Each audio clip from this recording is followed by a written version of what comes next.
સાબરકાંઠા જિલ્લાના ખેડબ્રહ્મા પોલીસ સ્ટેશનની અંદર સ્થિત સંગ્રામપુર નામનું એક ગામ છે. ત્યાં શનિવારની રાતના રોજ એક બનાવ બનવા પામેલ છે. જે બનાવની હકીકત એવી છે કે તે ગામની અંદર રહેતો એક શ્રવણ ગમાર નામનો ઈસમ છે.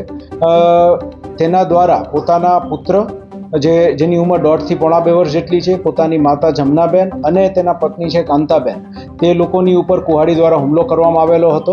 અને આ જે કોલાહલને જે બનાવ બન્યો તે સાંભળીને ત્યાં પાડોશમાં જ રહેતા એના પોતાના ભાઈ ઈશ્વરભાઈ તથા કાકા રામભાઈ સાંગણભાઈ, તેના કાકી અડધીબેન તથા સંગીતાબેન જે એના ભાભી થાય, એ બધા એકદમથી બહાર આવી ગયા હતા.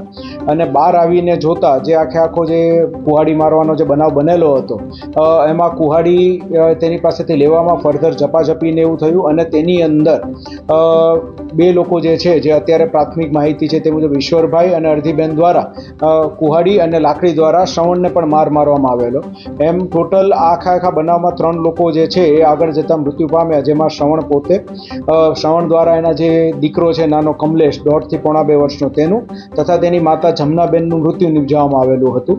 અને તેના પત્ની છે કાંતાબેન જે છે એ પોતે અત્યારે હોસ્પિટલાઇઝ છે અને સિરિયસ છે.